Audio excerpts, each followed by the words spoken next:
Dal Vangelo secondo Matteo.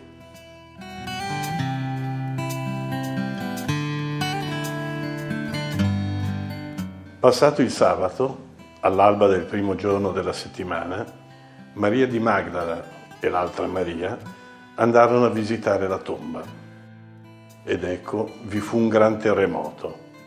Un angelo del Signore, infatti, sceso dal cielo, si avvicinò, rotolò la pietra e si pose a sedere su di essa. Il suo aspetto era come folgore e il suo vestito bianco come neve. Per lo spavento che ebbero di lui, le guardie furono scosse e rimasero come morte. L'angelo disse alle donne: «Non abbiate paura voi. So che cercate Gesù, il crocifisso. Non è qui. È risorto infatti come aveva detto. Venite, guardate il luogo dove era stato deposto. Presto, andate a dire ai suoi discepoli: è risorto dai morti. Ed ecco, vi precede in Galilea. Là lo vedrete. Ecco, io ve l'ho detto». Abbandonato in fretta il sepolcro, con timore e gioia grande, le donne corsero a dare l'annuncio ai suoi discepoli. Ed ecco, Gesù venne loro incontro e disse: «Pace a voi». Ed esse si avvicinarono, gli abbracciarono i piedi e lo adorarono. Allora Gesù disse loro: «Non temete, andate ad annunciare ai miei fratelli che vadano in Galilea, là mi vedranno».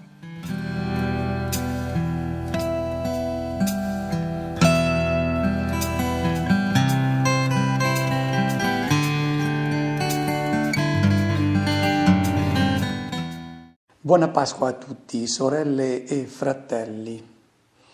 Quando un uomo nasce, noi diciamo, viene alla luce.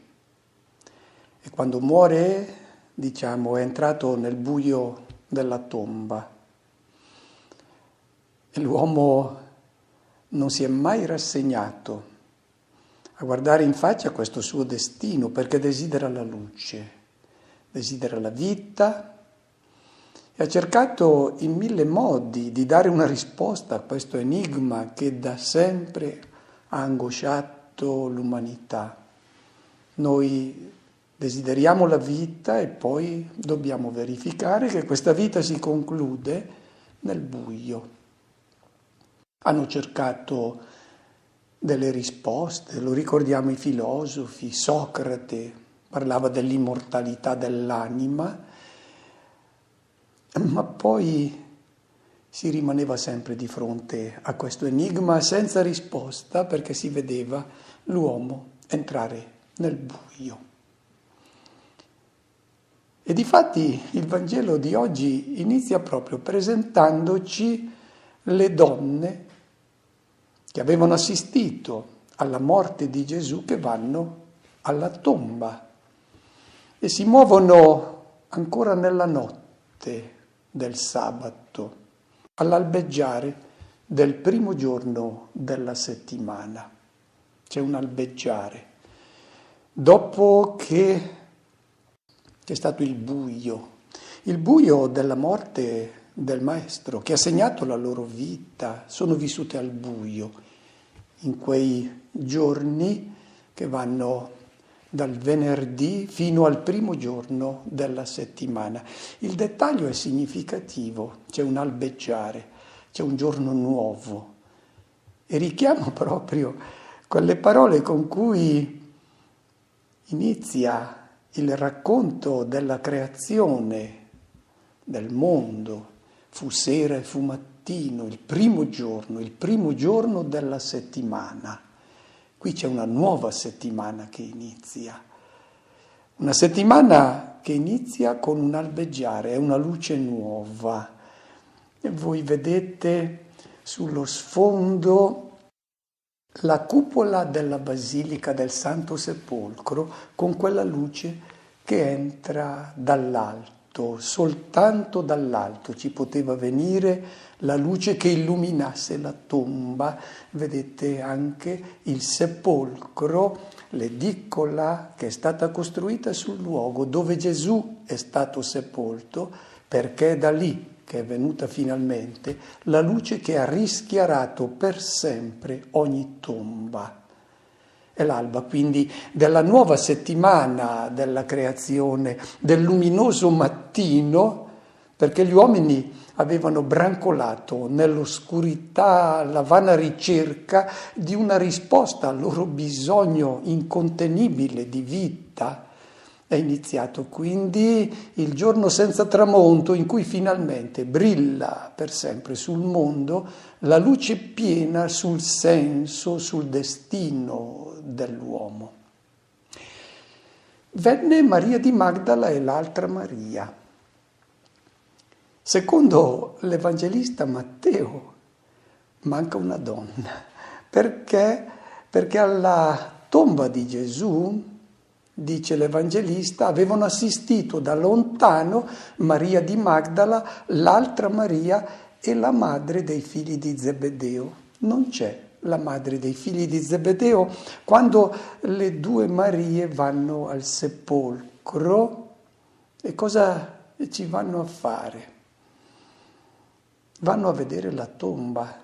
La ragione della loro visita non è per ungere il cadavere, perché non avrebbe avuto senso dopo 3 giorni ungere il cadavere, ma c'era invece l'abitudine di andare a visitare la tomba per evitare che venissero sepolti vivi, quindi se passati 3 giorni, 4 giorni non c'era più alcun segno di vita, allora la persona era considerata definitivamente morta. Ecco la ragione per cui vanno al sepolcro, a vedere la tomba. E ci fu un grande terremoto.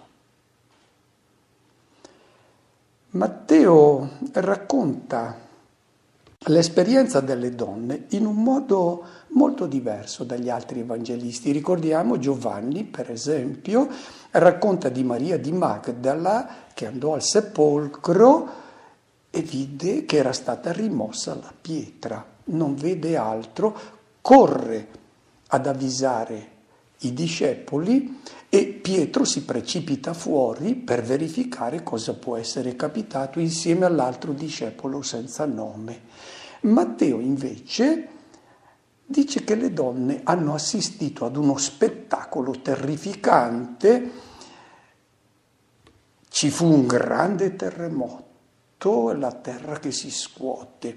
Si tratta di immagini bibliche con le quali l'Evangelista ci presenta un messaggio teologico che è fondamentale per la nostra vita. Impiega le immagini bibliche per dirci che cosa è capitato nella Pasqua. Ci fu un grande terremoto, uno sconvolgimento come non c'era mai stato nella storia del mondo. Vedete sullo sfondo una risurrezione molto celebre, è un arazzo che si trova nella galleria degli arazzi dei musei vaticani. Ci presenta il modo, proprio partendo da questa descrizione che ci viene fatta dall'Evangelista Matteo, come è stata sempre immaginata la risurrezione per noi qui occidentali. Gesù che esce dal sepolcro e le guardie che sono spaventate, terrorizzate. Dobbiamo stare attenti a queste immagini perché? Perché possono confonderci sul modo di capire che cosa è accaduto nella Pasqua, cosa è successo nella Pasqua. Queste immagini ci mostrano un Gesù che esce dal sepolcro e pare che torni nel nostro mondo. Lo presentano muscoloso, con la croce in mano, vincitore della morte, ma vincere la morte sembra da queste immagini che consista nel tornare di qui, nel riprendere di nuovo la vita che aveva prima, e questo non avrebbe senso.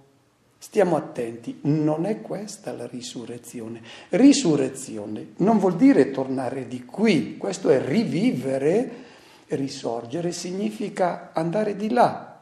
Ce lo rappresentano molto meglio le icone degli orientali, i quali ci presentano un Gesù che tra l'altro non è muscoloso, perché non è una forza umana quella che ha vinto la morte, ma un Gesù che va di là, che entra nel mondo di Dio. Quindi risorgere vuol dire andare al di là della tomba, entrare nella tomba, ma non tornare di qui, spalancare la porta e far sì che tutti coloro che seguono Cristo compiano lo stesso cammino per giungere alla casa del Padre. Questo è il terremoto che è accaduto nella Pasqua.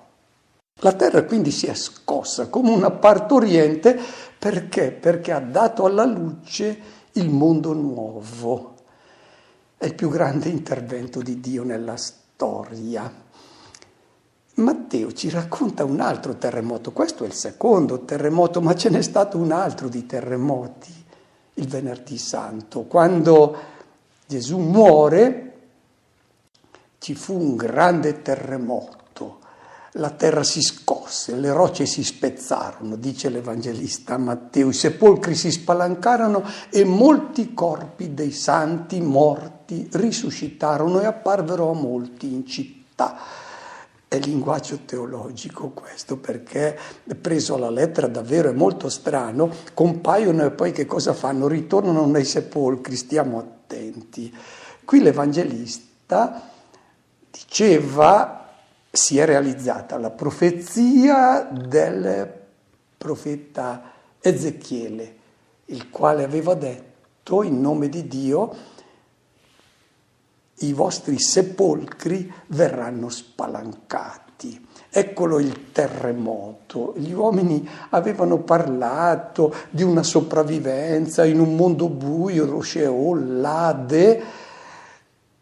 No, nulla di tutto questo, e nemmeno l'immortalità dell'anima. È l'uomo con tutta la sua storia che è entrato nella casa del Padre, nel mondo di Dio. Il corruttibile viene lasciato di qui, ma l'uomo con tutta la sua storia, con tutta la vita divina che gli è stata donata, ed è questa che Gesù è venuto a portarci nel mondo, non un prolungamento della vita biologica, ma una vita completamente nuova, che non appartiene a questo mondo, è del mondo di Dio, è la vita dell'Eterno.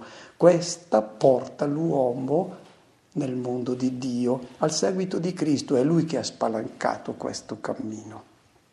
Continua l'Evangelista Matteo: l'angelo del Signore sceso dal cielo, avvicinatosi, rotolò la pietra e si sedette sopra di essa.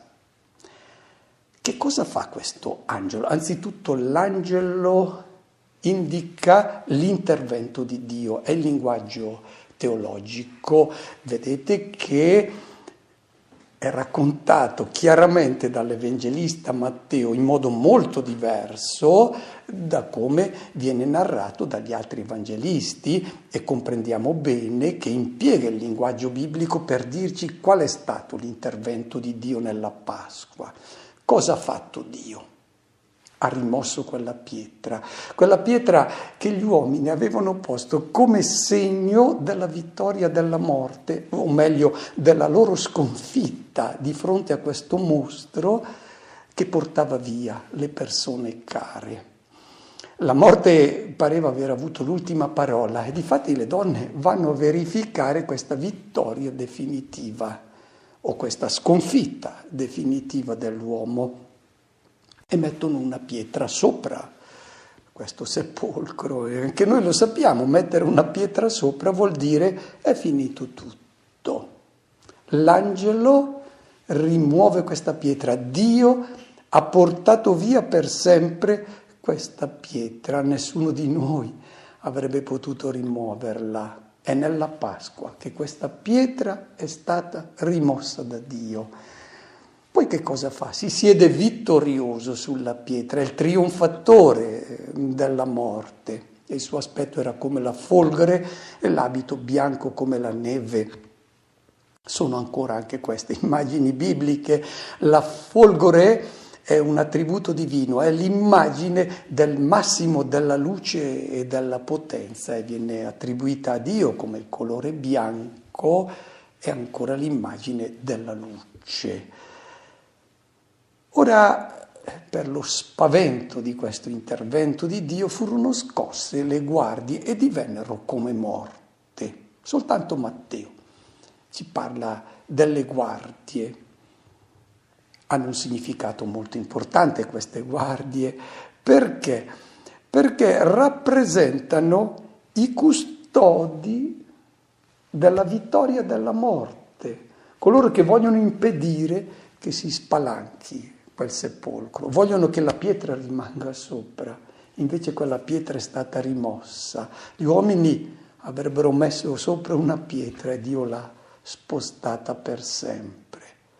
Bene, chi custodisce la morte e la vittoria della morte viene spaventato, le guardie sono tramortite e l'angelo dice alle donne: voi non dovete avere paura.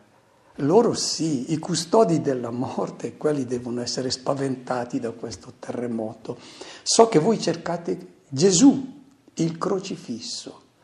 La definizione di chi è Gesù, il crocifisso, perché è nel dono della vita sul Calvario che ha potuto dire quanto Dio ama l'uomo.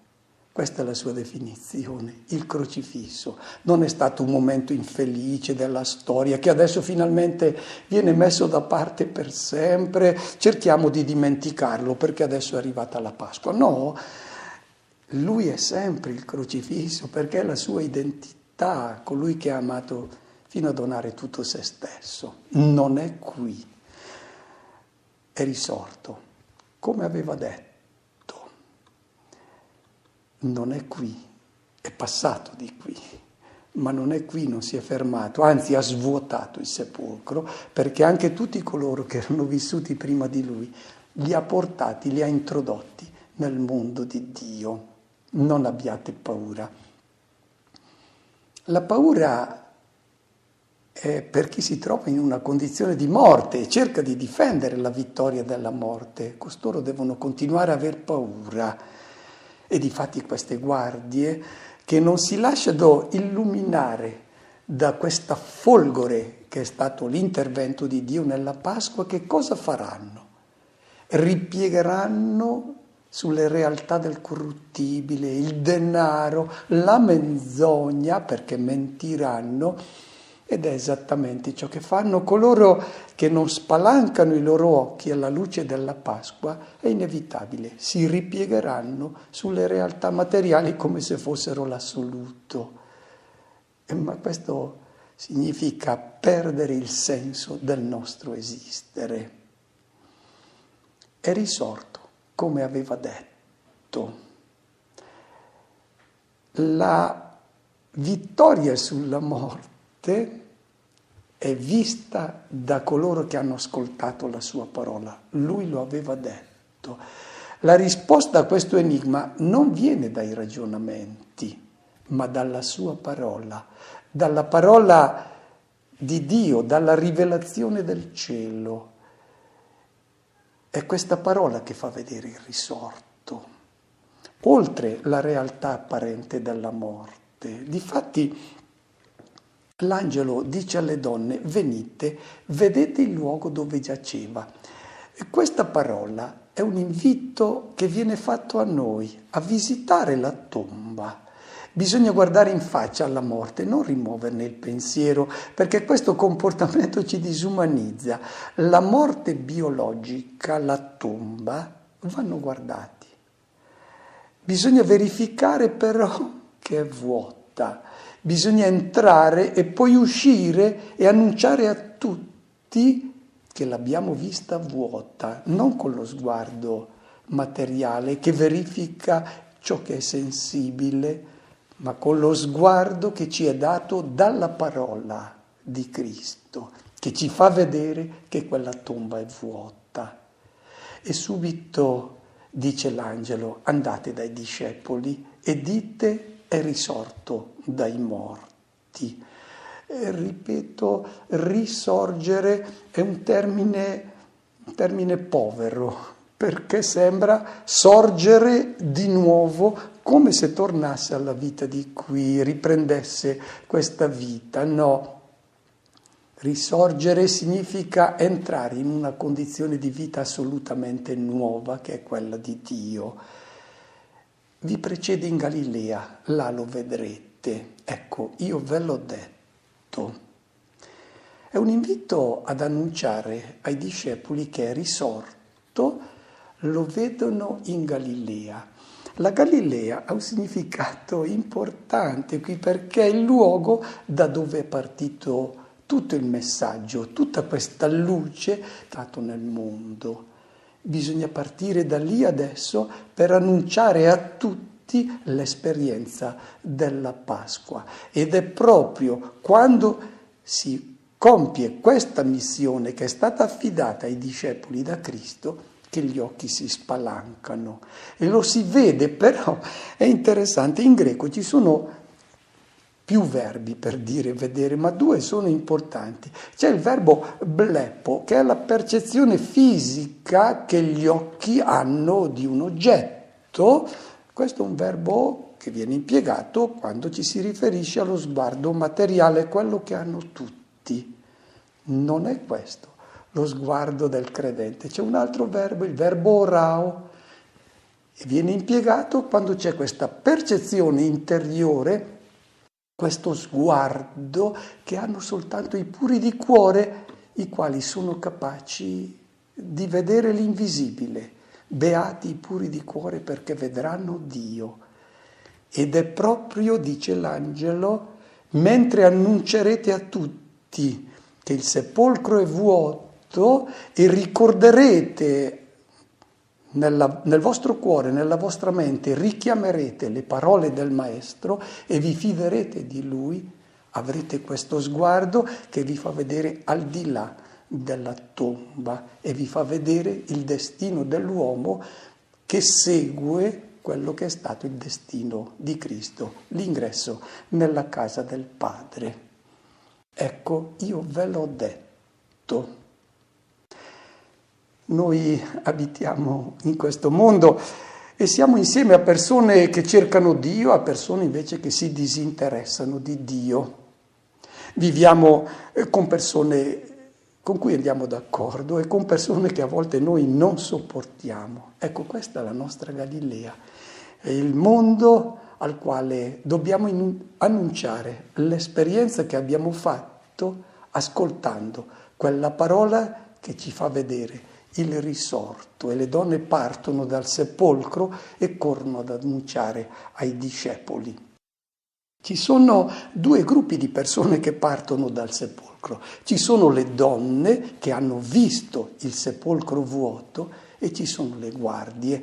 Le guardie che sono coloro che vogliono proteggere il mondo antico. Tutti corrono ad annunciare, le donne ad annunciare la Pasqua, le guardie a mentire. Perché? Perché soltanto con la menzogna si può continuare a portare avanti il mondo antico, che non è il mondo nuovo, portato dall'agnello che è Cristo. E mentre vanno, Gesù viene incontro alle donne, si avvicinano e stringono i piedi di Gesù.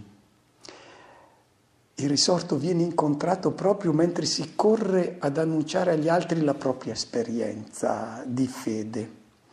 Ed è fondamentale capire la ragione per cui le donne abbracciano i piedi. Sempre nella Pasqua si nota questo interesse per i piedi del Signore. I piedi indicano il cammino. Le donne abbracciano i piedi del risorto perché quando guardano quei piedi si rendono conto che non si sono fermati al Calvario coi piedi, sono andati oltre, molto più lontano, e bisogna contemplare dove sono giunti, perché dove è giunto Lui, dove sono giunti quei piedi, lì giungeremo anche noi. Contempliamo insieme dove va a finire la nostra vita. Finisce dove è finita quella di colui che l'ha donata per amore ai fratelli. Auguro a tutti una buona festa di Pasqua.